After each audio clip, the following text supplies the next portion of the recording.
From WFIU in Bloomington, Indiana, this is Earth Eats, and I'm your host, Kate Young. Imagine we have like dinner at like 7, 8 p.m. and then my baba would take all the çörek to the bakery to have it baked, and he's back home at 10 p.m. Doesn't matter.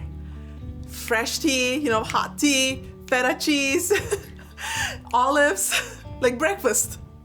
Wow. That's like your night breakfast the day before Eid. This week on the show, we spend time in the kitchen with Derya Doğan. She walks us through the steps of making her version of Poğaça, a Turkish hand pie filled with cheese and herbs. She shares treasured childhood memories of communal baking in her hometown. That's coming up on Earth Eats. Stay with us. Thanks for listening to Earth Eats. I'm Kate Young.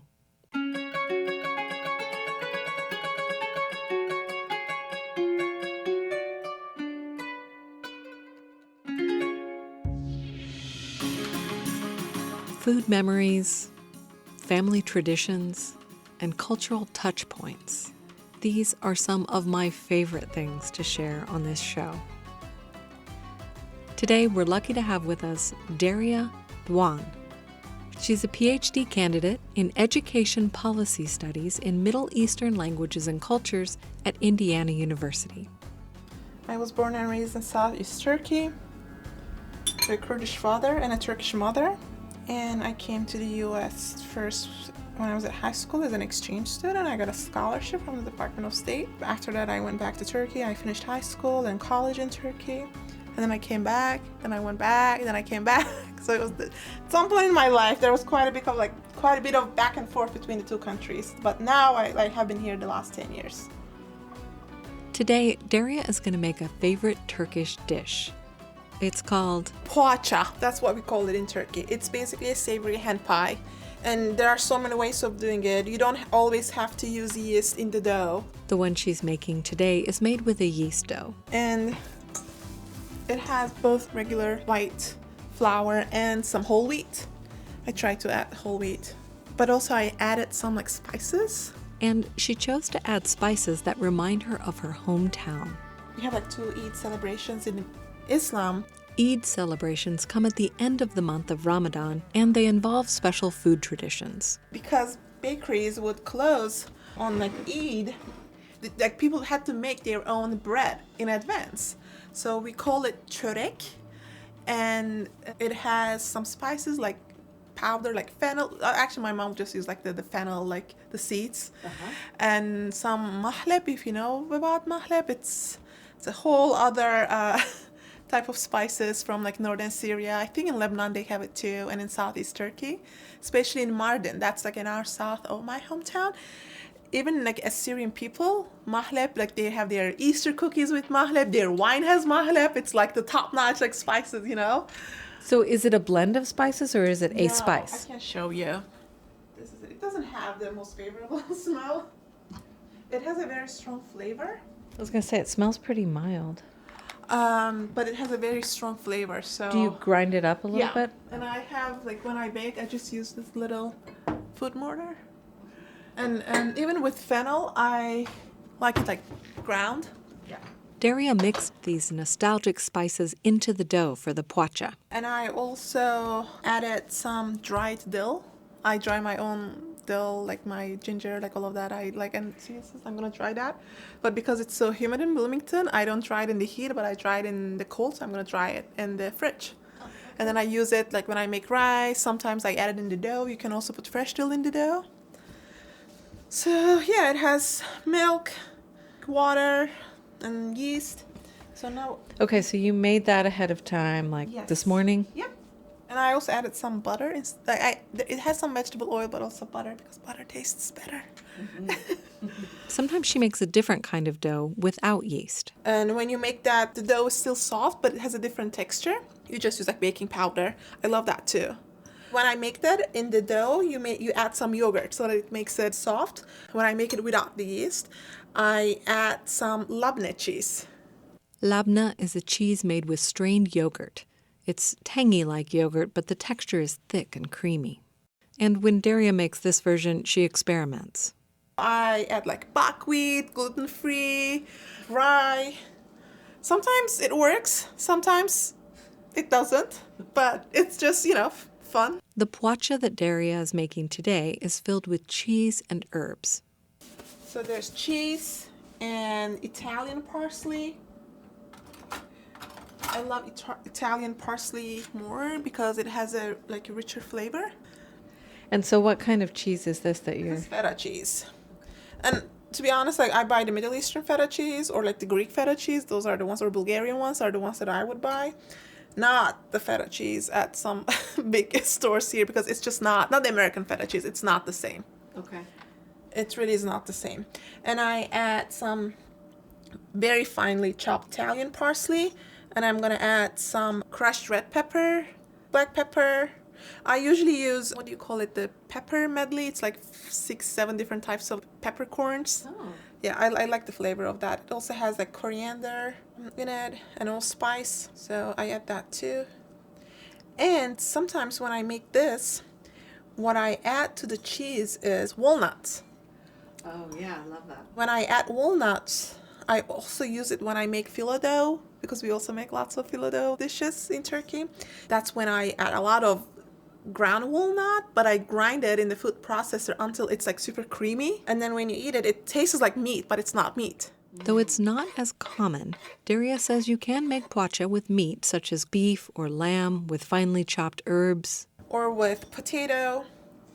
I love that. And with potato, if you also add some chives or green onion, it ends up being very delicious. Oh, and also tomato paste. You just add more flavors to it. Some people can just make it with plain potato, plain mashed potato, but I do like frying it a little bit, especially when you grate it and then you add tomato paste to it, and then just with some oil, roast it a little bit, not so much.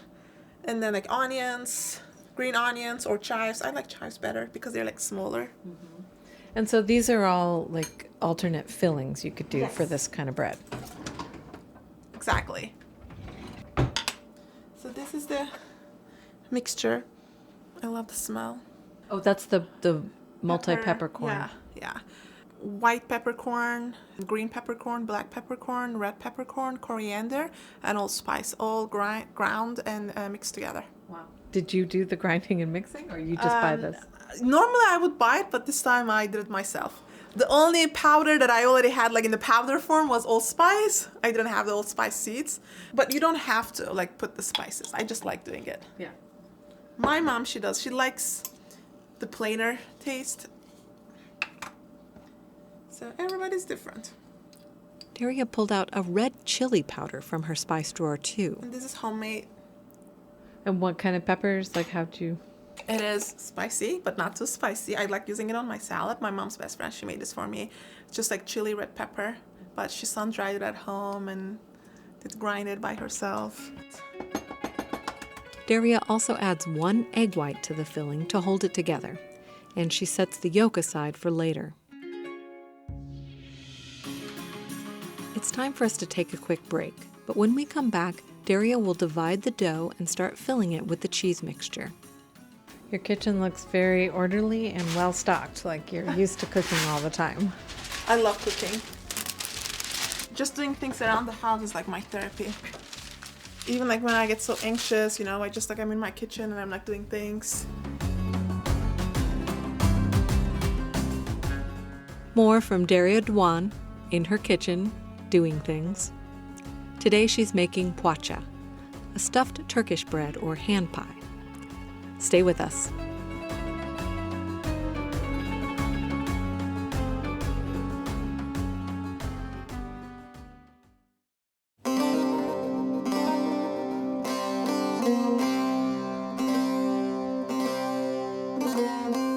Earth Eats, this is Kate Young, and we're back with Derya Doğan. She's a graduate student at Indiana University, and she's sharing a recipe with us and stories from her childhood growing up in southeast Turkey. She's making poğaça, a Turkish hand pie. The dough is prepared, the cheese, herbs, and spices are combined for the filling, and now she's ready to assemble the poğaça. Something that I always end up doing when I make poğaça is I just put too much filling in it. So anytime it's baked, the cheese just comes out. I'm like, no, I want the perfect shape. Okay, so you've taken the dough now and looks like you're kneading it again and you're kind of rolling it out. Yeah, because I'm gonna have small buns. And so, whole wheat, when I make things with whole wheat, it's not always as soft as like regular flour, but I really, really want to learn how to make pastry, like soft pastry by using whole wheat, because I also like the taste better. I did have long nails and nail polish just like until yesterday morning when I was like, I'm gonna need some dough, so I had to clean all of that. And I could have worn gloves, but I really believe that when your hand touches it, and I have recently read an article about it. Like in Turkey, we say like some people just like their hands have that flavor, and I think there's a similar thing here too, like a conception. So there was a whole like article about it, and they were saying it's true, but it's actually bacteria some people have in their hand. I have heard something about that too. Yeah, so it's, I guess my hands are full of bacteria that make food delicious. I've got a link in the show notes at eartheats.org to a 2018 article from NPR about sourdough starter, bread dough, bacteria, and baker's hands. Check it out. It's fascinating. Okay, so you've just flattened it down into a disc, but it's not super thinly rolled out or anything. No. It's thick. It's kind of, it's like, I don't know, 1/4 inch thick or more. Okay, and then... So I'm gonna have like small buns. Oh, that's okay. what I like. That's my favorite shape. Okay. You just fold it over, seal it in there, seal the filling in there, and then just roll it again. Yep. Okay, that's interesting. Yeah. I'm trying to have like a flat, like the smooth surface on the outside, but it's, as you can tell. Like, do you want to have sort of that tension that you have when you make buns sometimes? Yeah. My sister she's good at like making the perfect bun. She has bigger hands though. I don't.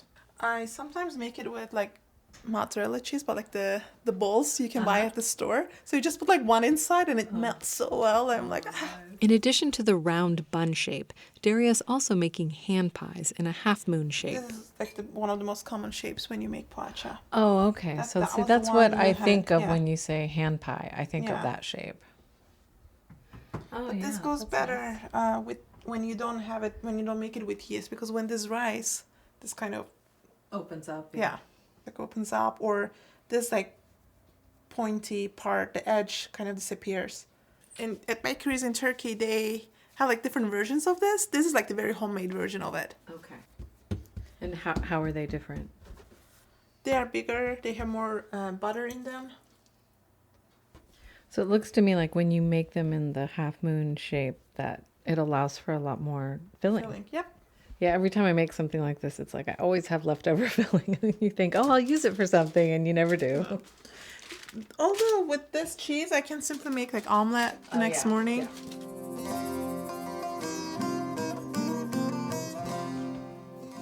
Yeah. So, although the correct spelling and the pronunciation of this is poğaça with the P that's the first letter. In colloquial language, we just say poğaça. Which is kind of funny because unlike Arabic, we do have P in our language, so.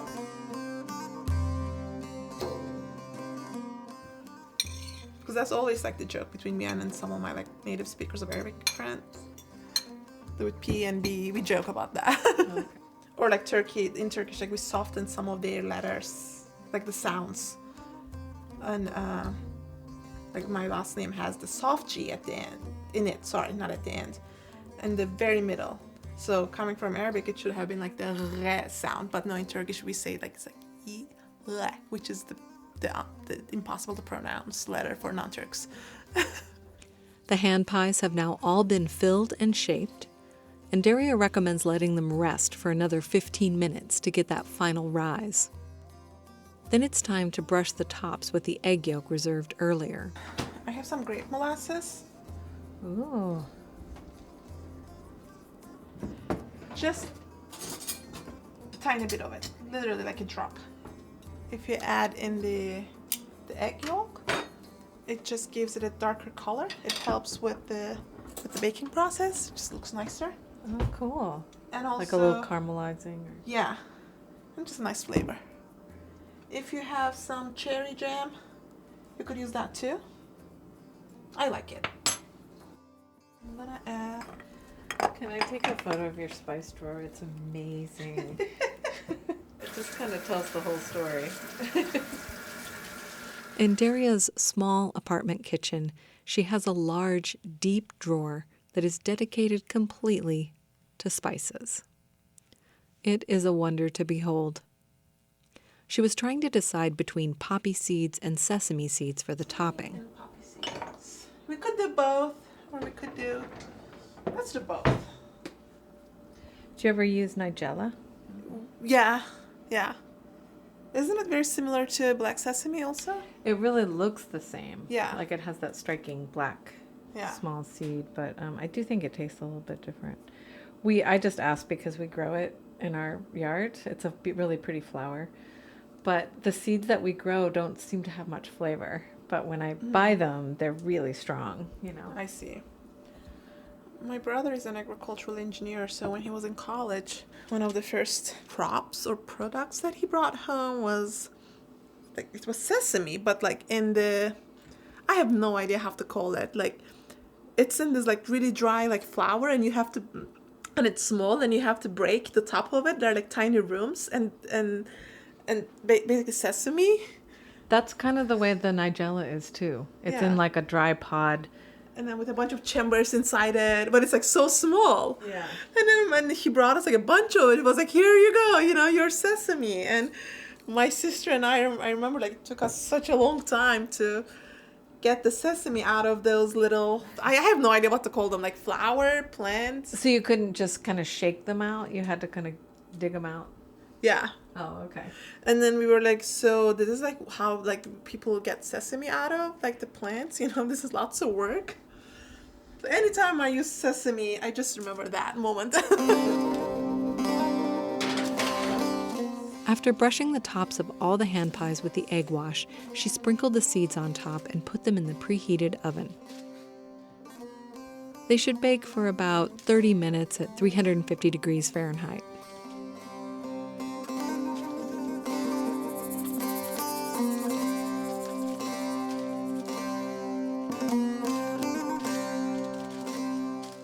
I told you, like, I add some spices to it, right?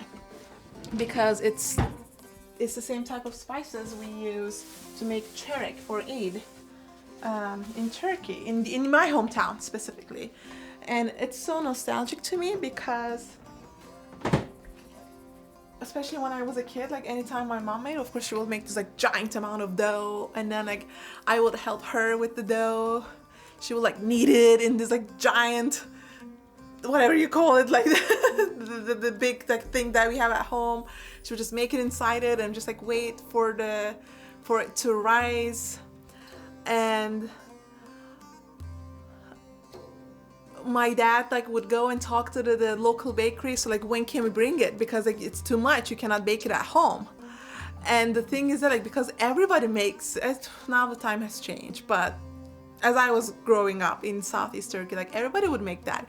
So you would go literally like reserve your spot at the bakery, especially during Ramadan. That was when the rush was, because people would just like have their iftar, nobody would like make their çörek, or nobody would even want to bring it until after they had their dinner, which is like evening time, right? Keep in mind that when observing Ramadan, people are fasting from sun up to sundown and having their evening meal, called an iftar, after the sun sets. So they would just tell you, like, okay, you bring yours at 6 p.m., you bring yours at 7 p.m. And they all like work extra hours. They would work at these extra hours, and I would go with my dad. Actually, a lot of the time, like people will bring their sons with them. Well, I was the youngest one, and my dad never had such things, so like he even took me to like the local coffee house when I was a kid, and I actually went inside and sit with him with all those older men. So I had those wonderful memories with my dad. So he never had that thing that like, oh, you're a girl, you cannot do it. No, so I would actually be with him. And so yeah, and my mom was also like, she was the same, so they never had that perception. So I would go with my dad, and I would be assisting him, So I would go and sit at the bakery. It's just so hot inside. Everybody, it's so crowded. Some people, actually, a lot of people, like, you would need to bring like a younger person with you because it's like you have to carry all of that back home, right? Right. So yeah, my dad would say, okay, like, like 2 days before Eid or the day before night, that's when they told us we could bring ours. Like at 6 p.m. It has to be ready at 6 p.m. So my mom and I would just prepare the dough, and then it would rise, we'll have dinner, and then she would make those like little breads with them, and she would just decorate them. Like the sort of half moon ones or buns? Mostly round ones. And you had to make sure that you use like a very unique type of decoration on them because you don't want your çörek to be mixed with other people's. Because it's tons of people like taking their çörek to the bakery at the same time.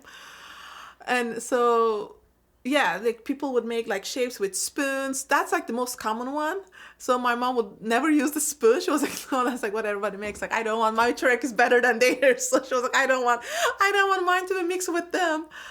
So she would buy like those like little like flower patterns, or she had like star patterns. So ours was always different. Uh-huh. I actually didn't like the star patterns. They were just too big, giant like stars on the çörek. So I remember like anytime my mom used that, and I was like, this is just like, they look so embarrassing.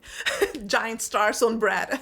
Okay, so she would cut out a star from the dough and then put it on? Those like little tools which had the pattern on them, so you would just like put them on the, like press them on the little bread to get that shape. Okay. And you had to do it very hard because it keeps rising, they're gonna bake it, so you wouldn't want the shape or the pattern to be lost in the baking process. Yeah.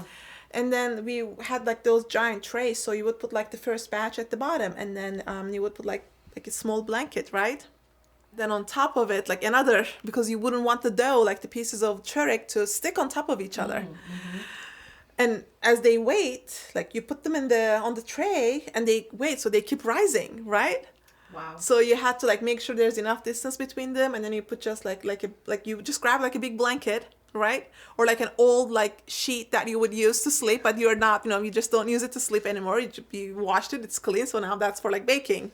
Wow. So you would just like use part of it for the first batch to cover the first batch, and that's why you wouldn't put the egg wash and the sesame on top of it, because the cloth would ruin it. And then you would put another like batch of çörek and then like fold the sheet on top of it, so it's like layer after layer. And then my dad would have to carry it. Oh my God, like we lost him last April, so I miss all those memories with him so much. And he will just like carry all of them. I will be like with him, in case he needs my help. He needs like just sometimes just like put my hand under the tray as if I'm carrying it. But that was like the sport, when he carried it. And sometimes it was like late and dark. So imagine like walking through those homes in the dark. But we were just, I just felt so happy.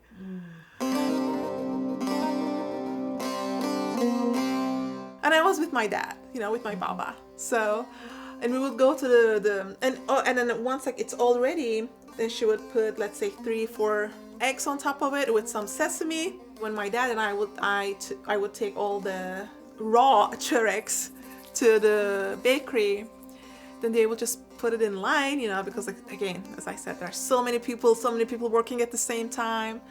And one time, I think whatever was wrong, they had to redo all the çöreks for hours.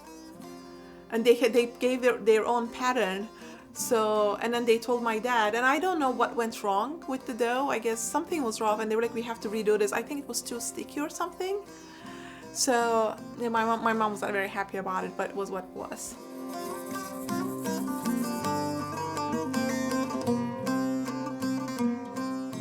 So go back to like, once you get to the bakery, then what happens? So they would just, there are already people there, right?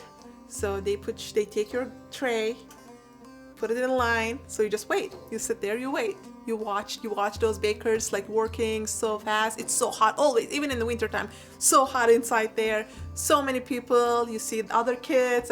I will look at them, but I will always sit next to my baba. And yeah, my baba would chat with other people. Sometimes they will order some tea, since I was a kid, I didn't need the tea. So my baba would get some tea. Yeah, so I don't understand how. So you have all these layers of the breads on top of each other. So when you go to bake it, do you spread it out on different pans? Yeah. So when And they then bake, do you they do have- the decoration on top, So the decoration is already. or made. like the eggs and the... So what they would do, they would just remove all of the breads and put it on their big giant like table, Okay. which was in front of their oven, I guess. And a stone oven was always better than the electric one, right? So and then they would add your like egg wash and sesame, and then they would bake it. And then when it's ready, you just pay them like little fee because they baked it for you. So it was always like a very tiny fee. Yeah. And that really was like a community thing to do. Yeah, I was just going to say that. It really sounds like a community event.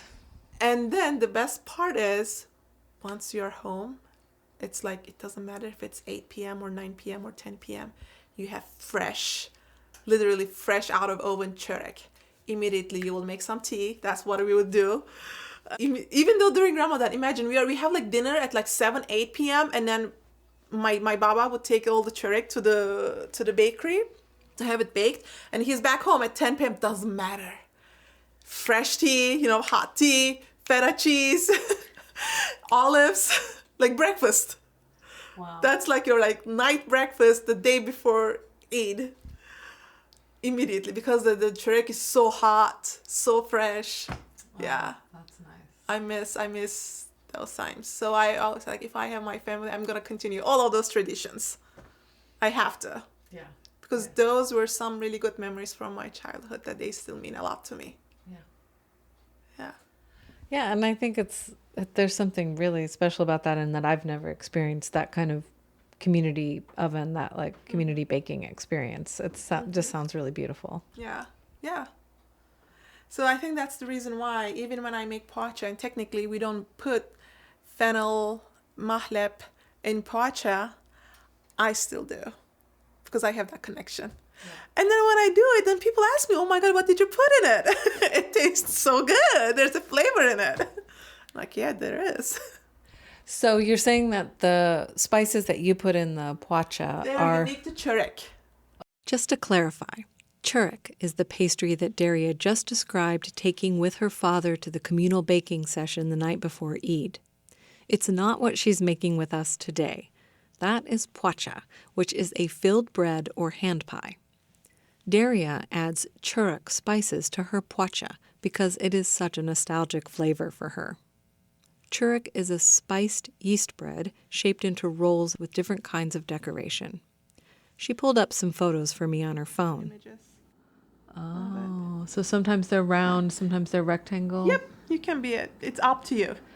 I You have see. the And freedom so to be that creative, scoring yeah. on the top is what Yeah. you were talking So about, the this decoration. Yeah. So this one, I can tell even from the picture, this one has lots of butter. And sometimes some people like make it sweeter. That's how they like it. So my hometown is Diyarbakır. Mardin is 1 hour south of my hometown. Their çörek is always sweeter. This is still like sold like this at bakeries in Turkey. In southeast where I'm from, in Diyarbakır at least. So it's a dough that's similar, but you said it's spiced. Yes, and okay, I like this picture. You see the inside is like more tense. Yeah. Okay. So now during Eid, stores are open, bakeries are open, so people can easily get their bread. So not many people make çörek. But, and my mom, she's just like too old to make right now. But it's something that you just wouldn't celebrate Eid without having it. Literally, like bayram, that's how we say Eid in Turkish, bayram. So bayram means çörek. That's what it was for me. And baklava. Sweets and candy. So the traditional like trick and treat during Halloween, we do the same thing during Eid in Turkey. Yeah. Oh, interesting. Yeah, it's exactly the same thing. Well, we don't say trick and treat, but we say happy Eid. You knock on your neighbor's door, you say happy Eid, and they give you candy. I can really picture it. It just sounds beautiful. Yeah. Like you would smell çörek, like especially when I was a kid, you would smell it like out, like on the street. Because people would making it, bakeries were making it. It's just, yeah. And That's so gone. It's a kind of lost tradition. And as I'm telling you, we had it even when I was a kid. So up until 20 years ago, we still had it. It's just the last 20 years, especially the last decade. So the reason that you took it to the bakery is because you were making so much it wouldn't fit in your oven. Yes, it's so much, and also stone oven always. Like, when things are baked in a stone oven, it's always better. Yeah.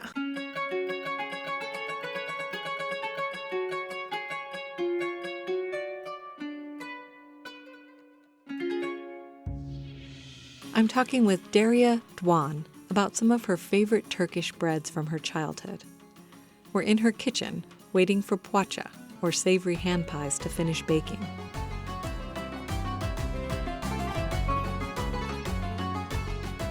It's time to take a quick break. When we return, Derya will tell us about some other bread traditions across Turkey, including a mysterious type of flour that you apparently can't find anymore. Plus, we'll get a chance to taste the poğaça while it's fresh from the oven. Stay with us.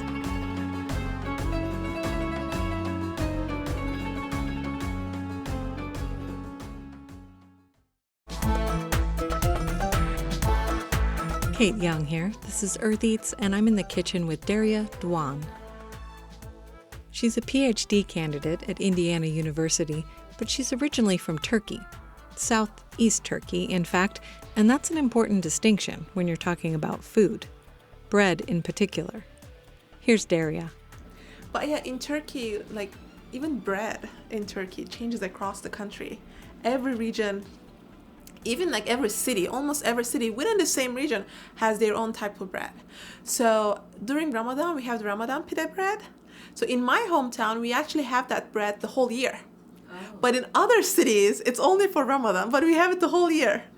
And then when you go to Mardin, which is 1 hour south, they have like a whole different, it's just 1 hour south, right? They have different types of bread. Actually, Mardin, their bread is similar to ours, but when you go to Urfa, their bread is different. When you go to Gaziantep, that's further than Urfa, it's a whole different bread. Somun ekmek is the word for bread. That's across the country. Everybody has that. And as I said, everybody has Ramadan pide too, but not the whole year. And also, Ramadan pide or Ramazan pidesi changes from one city to other. Can you describe what Ramadan pide is? I'm gonna find a picture. I brought up the type of pide I'm familiar with from a Turkish restaurant here in town. It's a boat-shaped bread filled with cheeses, meats, or a vegetable mixture on top. Derya corrected me. When I say Ramadan pide, it doesn't have like any filling on top of it. And ours is like more like an oval shape. Like an oblong, yeah. Yeah. The Ramadan pide almost reminds me, in appearance, of a round or oval-shaped focaccia. That's about how thick it is. And there's a lattice or a grid pattern scored on the top of the bread. And then you go to northeast Turkey, they have their own bread. Like there's Trabzon bread, I love. Also, it's like this huge round bread. I love that too. And they also use lots of corn flour in it. Oh, speaking of bread, so as I told you, my best friend and I grew up together, right? We don't remember when we met. They are originally from Mardin, and my dad was also born in Mardin, but like, he didn't have any connections left there. Like the whole family immigrated to my hometown. My best friend's mom, she would make some bread at home, the dough and everything. And then when you make bread at home in Turkey, you just prepare the whole dough. When it's risen, then you take it to the bakery. You could also do that. And then they give it the shape and they bake it for you. Nice. So her mom would make that, and I always loved her mom's bread. Especially her mom would bring type of a flour, which I think we called it the yellow flour from her village. The bread she made with that flour, my whole life, I have had tons of different good breads, but nothing still can top the bread that her mom made when we were kids with that yellow flour. I wonder. Taste, I can never find anywhere. It's just, yeah. I wonder if it was semolina. No, it was again like wheat flour. but the way it was processed, it had this darker yellowish color. The funny thing is that a couple of weeks ago, I was having a chat with someone also from Turkey, but he's like I'm from like eastern part of Turkey, he's from like the western part. And he was telling me how he was a kid, his mom, they used to have that yellow flour, and his mom would make that bread, and he was like, I can never forget the taste. I was like, oh my God. I know. I know. Is that the same yellow flour we are talking about? It must be. If it's stuck in your minds, in your memory, that's strong. But it's so funny how we are from like across the country from each other and still like the same type of flour. And even now when I talk to my friend's mom, like I tell her like that bread, and she can still make bread, and if I go back home, like she would make it. If I say I just want it, she will just make it, And because when I grew up, she was always there, like I can tell her, I want that bread, can you make it for me? I feel comfortable around her. The problem is that they don't have that flour. They don't make that flour anymore. I think it was a whole different process. So even when they made it, it was always more expensive. It was not as plenty as the other type of flour. What was that rare and delicious yellow flour? I guess it will have to remain a mystery.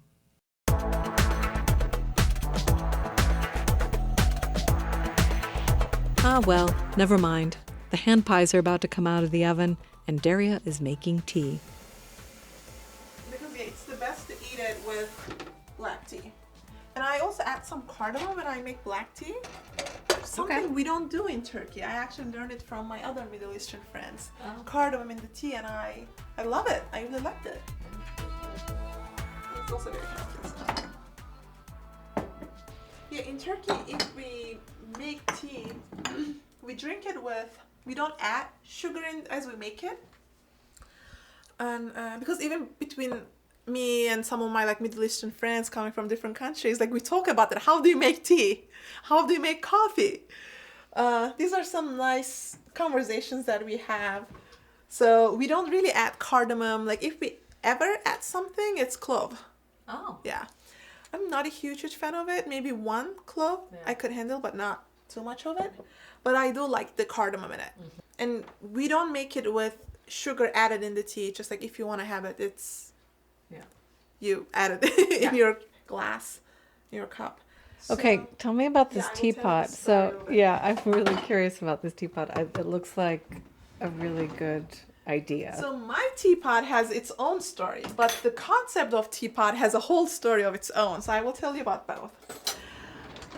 When I used to live in Gaziantep, Turkey, and there my mom, my parents, when I moved there, both my parents, they were there with me.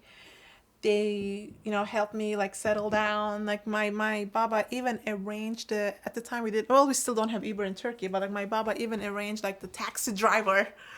Like he tried a couple different cups. And I was okay, like he was like, okay, this taxi driver, he's the one I think I trust the most. I got his card. Here is his card. I told him about you. So this is the guy you can ride with if you ever need to take the taxi. So they did everything as I settled down there and then left. So they didn't get me this teapot set. They got me like an electronic one, which is also very good. It was very good. So I started having, because I had my first full-time job there, like my friends were coming to visit. And one of them, he was like, okay, you are making tea out of like an electronic teapot. I'm not going to drink it. And he was just like he was like, I'm a traditional man, I can do that. And the rest of us was like, come on.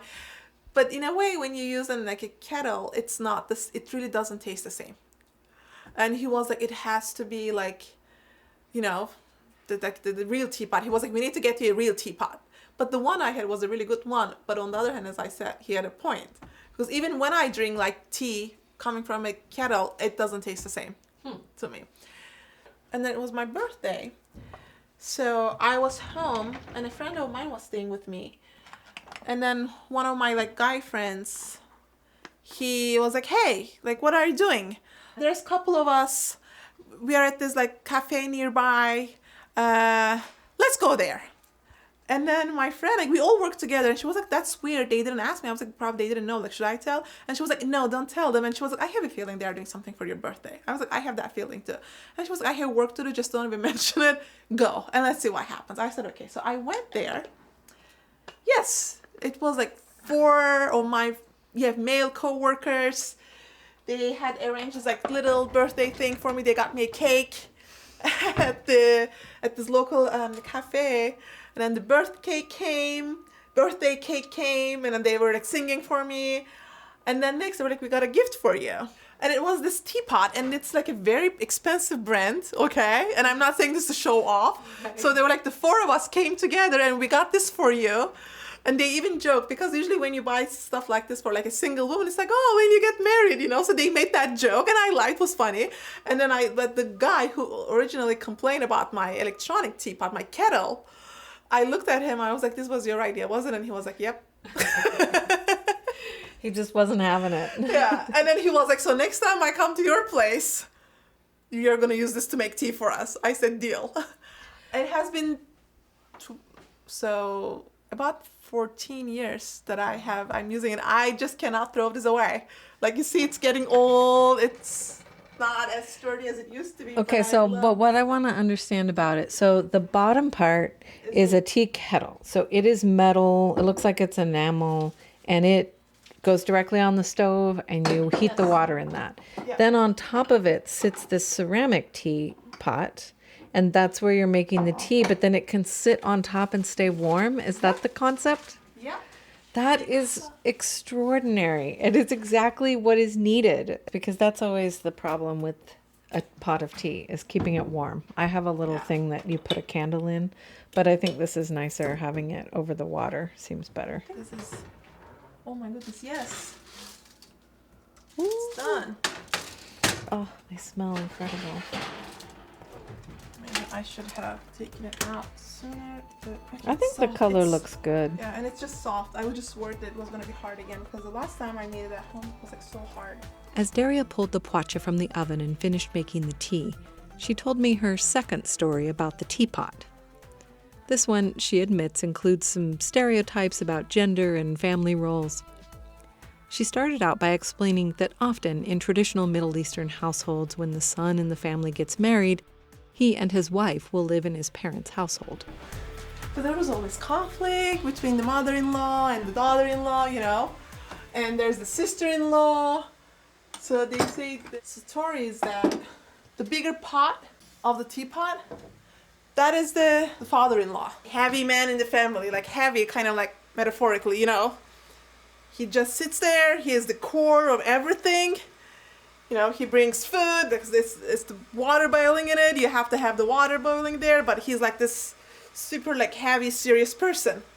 I think this is the mother-in-law. So the Constantly smaller boiling. So never always like fully comfortable, you know.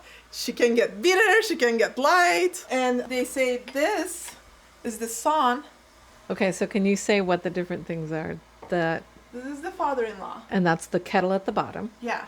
This is the mother-in-law. And that is the ceramic kettle at the top. And it doesn't always have to be ceramic, you know. It can be like metal and all that stuff. So this, but you see like how those two are connected, right? The saucer. Yeah.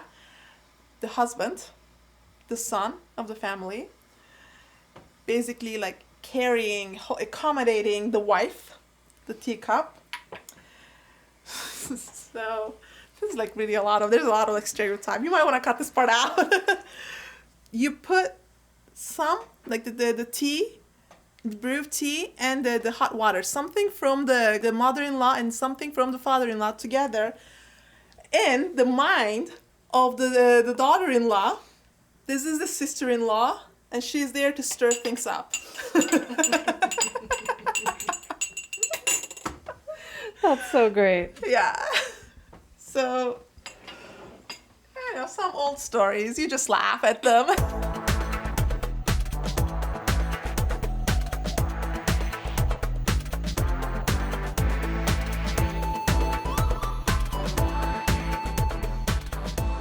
The water that I just added in the bigger pot, it's boiling again. the tea and the ceramic in a smaller teapot is brewing itself. And then, do you add sugar in your tea? No, I don't think so. And when you use glass ones, it's just always better to keep the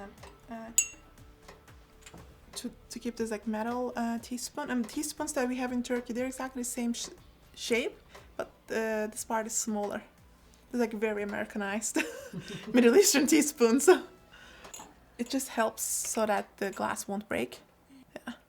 What, if you put the spoon in there? Yeah, because the tea is so hot. Otherwise, the glass might crack. How does the metal help it not It just crack? absorbs the heat. Interesting. Or another thing people do, if you have like so many tea glasses, you just put only tiny bit of really like boiled hot water in the first one, and you keep just like transferring it to the other one, so the teacup gets some steam, and that way you are protecting the teacup from cracking. Yeah. Kind of tempering it. Yeah.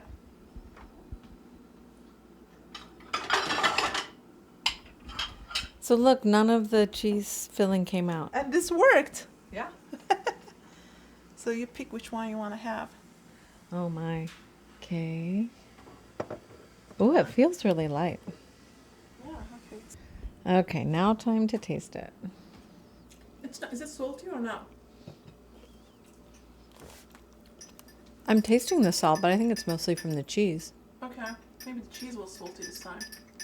Sometimes it happens. I was going to ask you if you add, I didn't see you add any salt, and I No, assumed that no. it was because the cheese. Yep. I like it salty. Oh, it's really nice. I love the bread. Yeah, I love this. Are you happy with how the blend of flours came out? Yeah. I really like the texture on the top with the egg wash and the seeds. It's really nice. I love the filling. The spice blend is so unusual. Hey. Well, thank you so much for doing this. I really appreciate it. And in Turkish we say afiyet olsun, and in Kurdish we say afiyet be, the same phrase. Is it sort of like the French Like it bon should be. appetit or something? Yeah, yeah.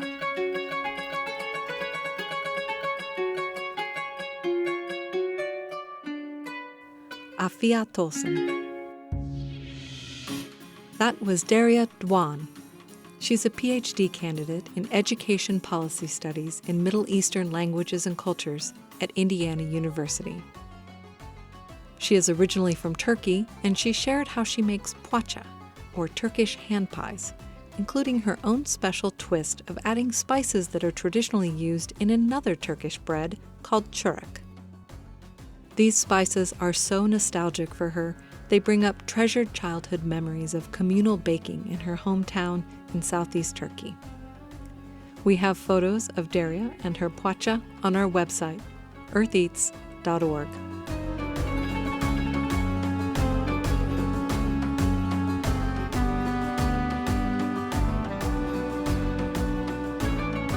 That's it for our show this week. Thanks for listening, and we'll see you next time.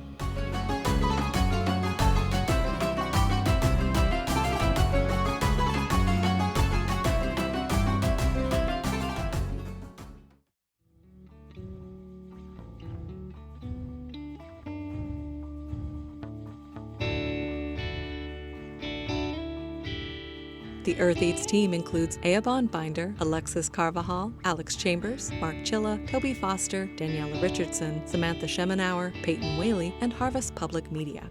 Special thanks this week to Derya Doğan. Earth Eats is produced and edited by me, Kate Young. Our theme music is composed by Aaron Toby and performed by Aaron and Matt Toby. Additional music on the show comes to us from Universal Production Music. Our executive producer is Eric Bolstridge.